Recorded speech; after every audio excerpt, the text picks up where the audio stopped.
મારા ભીડભીડિયા પરિવારને જાજાથી જય માતાજી।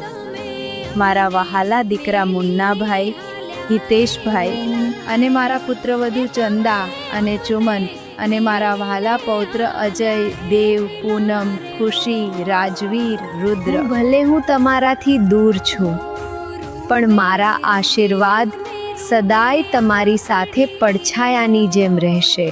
એવા સુરતના તાડ માતાજી, રખા દાદા, 4 બાયુમાં તમને બધાને સદા ખુશ રાખે।